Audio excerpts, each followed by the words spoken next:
Hello guys, I'm Dhanlakshmi, your English tutor. I welcome you all back to my channel Language Quest. இன்னைக்கு discuss பண்ண போற topic அப்படிங்கிறது ரொம்ப ஈஸியாகவும் இன்ட்ரெஸ்டிங்கான டாபிக்காகவும் இருக்க போது. பார்க்கறதுக்கு ஈஸியா இருந்தாலும் ஆமால இந்த மாதிரி பேசுறதுக்கு என்ன இங்கிலீஷ்ல அப்படின்னு யோசிக்கிற மாதிரி இருக்கும். அதனால எல்லா விதமான லேர்னர்ஸ்க்குமே இங்கிலீஷ் பேசணும்னு நினைக்கிறவங்க எல்லாத்துக்குமே யூஸ்ஃபுல்லான ஒரு டாபிக் தான் இன்னைக்கு டிஸ்கஸ் பண்ண போறோம். நேரா போர்டு பாருங்க. பல ஆண்டுகளாக அப்படின்னு சொல்றதுக்கு பேசிகிட்டே இருப்போம். பேசும்போது இத்தனை வருஷத்தில் இதெல்லாம் நடந்துச்சு அப்படின்னு சொல்லுவோம். இல்லைனா பல வருஷமாக நான் வந்து ஹிந்தி கற்றுக்கிட்டு இருக்கேன், இப்போ தான் நான் நல்லா பேசுகிறேன்னு சொல்லுவோம்.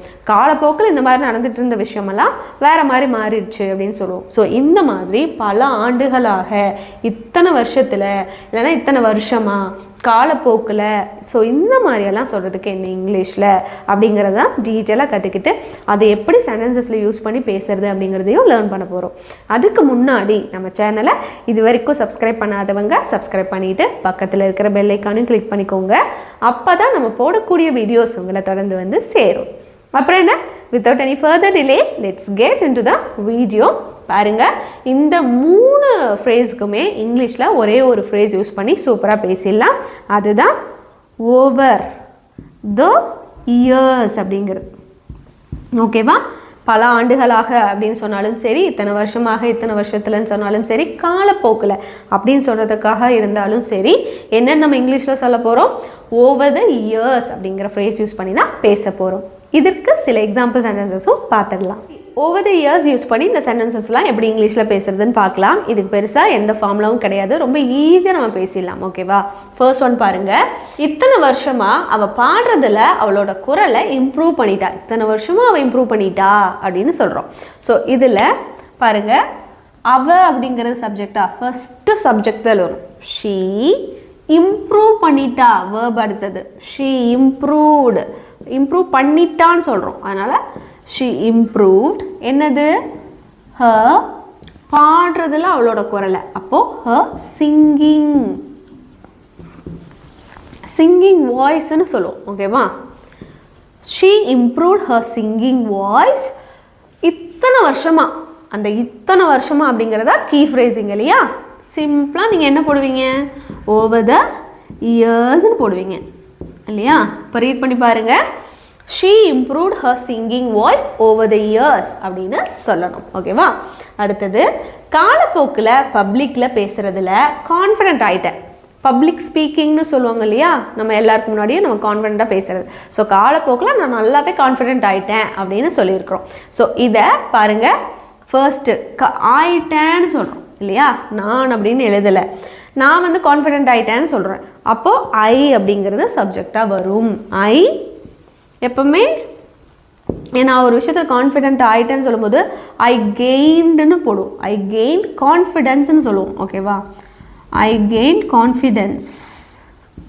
ஓகே, இன் எதில்? பப்ளிக்கில் பேசுகிறதில்ல. அப்படின்னா ஐ gain confidence in public speaking. எப்படி? காலப்போக்கில் அப்படின்னா என்ன போடணும்?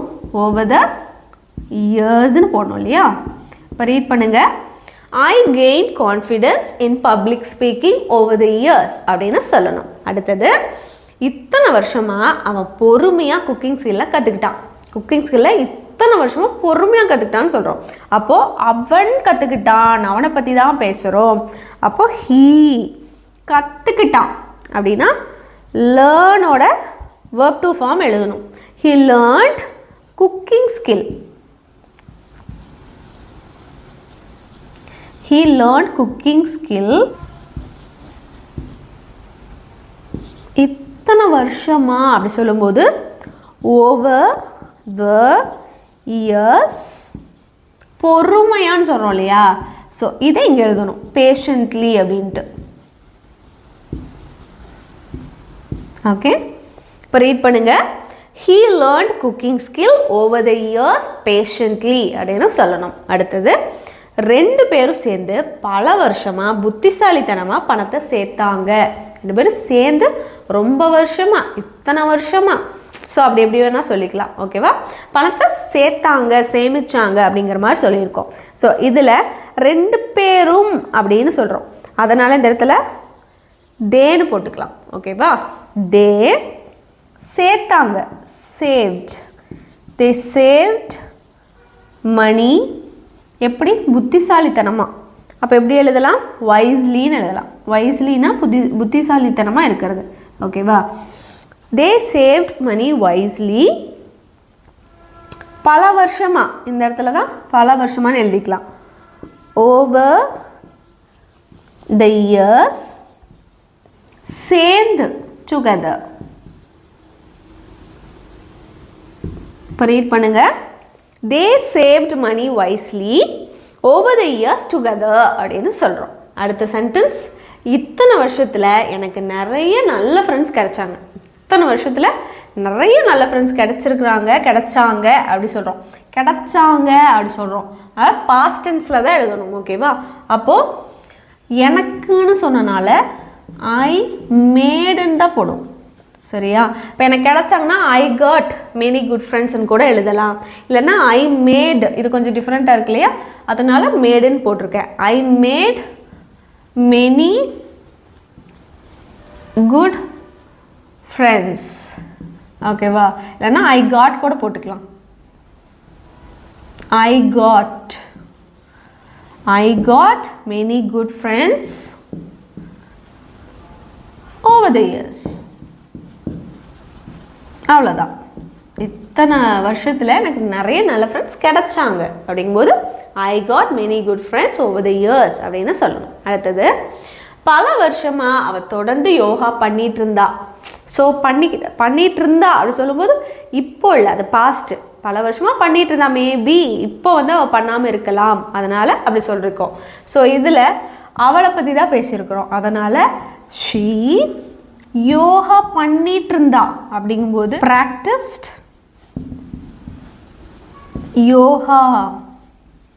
யோகா பண்ணுறதா ப்ராக்டிஸ் பண்ணுறதுன்னு தான் நம்ம சொல்லணும் இல்லையா? அப்போது ஷீ ப்ராக்டிஸ்ட் யோகா, தொடர்ந்து அப்படி சொல்கிறோம். அதனால் ரெகுலர்லி. ஓகே, ரெகுலர்லி பல வருஷமாக, ஓவர் த இயர்ஸ். இப்போது எல்லா சென்டென்சஸ்லேயும் இந்த ஓவர் த இயர்ஸ் அப்படிங்கிறத எண்டு லாஸ்ட்டில் நம்ம வந்து ஆட் பண்ணி எழுதியிருக்கிறோம் இல்லையா? இதான் முன்னாடியும் நம்ம கொண்டு வந்து பேசலாம். இப்போ இதே சென்டென்ஸில் பாருங்கள், she practised yoga regularly over the இயர்ஸ்னு சொல்லியிருக்கோம். இதுவே over the years she practised yoga regularly அப்படின்னு போடலாம். இப்போ அடுத்த சென்டென்ஸ் பாருங்கள், பல வருஷமாக. ஸோ இதை ஃபர்ஸ்ட் எழுதிக்கலாம் வேணாம்.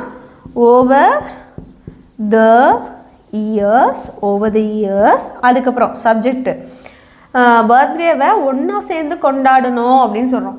கொண்டாடணும்னு சொல்லும்போதே என்ன அர்த்தம்? நாம் ஒன்றா சேர்ந்து கொண்டாடணும் அப்படிங்கிற மாதிரி சொல்கிறோம். அதனால் சப்ஜெக்ட் இந்த இடத்துல ஓவர் தி இயர்ஸ் வி அப்படின்னு போட்டுக்கலாம். நாம் அப்படின்ற மாதிரி வந்துடும். கொண்டாடணும் அப்படி சொல்லும்போது செலிப்ரேட் பண்ணுறதோட verb to எழுதணும், செலிப்ரேட்டட் அப்படின்னு.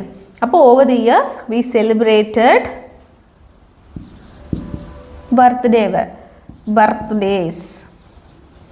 birthdays, celebrated birthdays together. Okay, இப்போ ரீட் பண்ணுங்க. Over the year we celebrated birthdays together அப்படின்னு சொல்கிறோம். அடுத்தது, இத்தனை வருஷத்தில் எங்கள் சிட்டியில் புது ரோட்ஸ் எல்லாம் விரிவுபடுத்தப்பட்டது. இத்தனை வருஷத்துலன்னு சொல்லலாம், இல்லைன்னா பல வருஷத்தில், இல்லைன்னா காலப்போக்கில், எது வேணாலும் இந்த மாதிரியான சென்டென்ஸ்க்கு நீங்கள் யூஸ் பண்ணி பேசிக்கலாம். அந்த மாதிரி, அதாவது காலப்போக்கில், பல வருஷமாக, இத்தனை வருஷத்தில், இந்த மாதிரி எது சொல்கிறதாக இருந்தாலும் ஓவர் த இயர்ஸ் யூஸ் பண்ணுங்கள். பாருங்கள், இத்தனை வருஷத்தில் எங்கள் சிட்டியில் புது ரோடெல்லாம் விரிவுபடுத்தினாங்க. அப்போது இங்கேயும் எகெயின் ஓவர் த இயரே போட்டுக்கலாம். ஓவர் த இயர்ஸ், இதை லாஸ்ட்லேயும் ஆட் பண்ணிக்கலாம், இதை ஞாபகம் வச்சுக்கோங்க. ஓகேவா? ஓவர் த இயர்ஸ் எங்கள் சிட்டியில் அப்படின்னா எங்கள் சிட்டி வந்து விரிவுபடுத்தப்பட்டதுன்னு சொல்கிறோம். அதனால் அவர் சிட்டி விரிவுபடுத்தப்பட்டது அப்படிங்கிறத என்னன்னு சொல்லலாம்? எக்ஸ்பேண்ட் அப்படின்னு சொல்லுவோம் விரிவுபடுத்துறதுக்கு. படுத்தப்பட்டதுன்னு சொல்லும்போது எக்ஸ்பேண்டட் அப்படின்னு சொல்லணும். Over the years our city expanded, புது ரோடெல்லாம் with new roads. Okay, just read the sentence now. Over the years our city expanded with new roads அப்படின்னு சொல்கிறோம். ஓகேவா? இன்னும் சில எக்ஸாம்பிள் சென்டென்சஸ் நீங்கள் என்ன பண்ண போகிறீங்க, காமெண்ட்டில் ஓவர் த இயர்ஸ் யூஸ் பண்ணி எப்படி இங்கிலீஷில் பேசணும்னு. இந்த 8 சென்டென்சஸ் இல்லாமல் நீங்களாக ஒரு 2 சென்டென்சஸாவது இந்த ஃப்ரேஸ் யூஸ் பண்ணி எனக்கு காமெண்ட்டில் கொடுங்க. ஓகேவா? அதுதான் இன்றைக்கி உங்களுக்கான ஹோம்ஒர்க். நான் இந்த சென்டென்சஸும் ட்ரான்ஸ்லேட் பண்ண கொடுக்க போகிறதில்ல, நீங்களாக யூஸ் பண்ணி ட்ரை பண்ணுங்கள். ஓகேவா?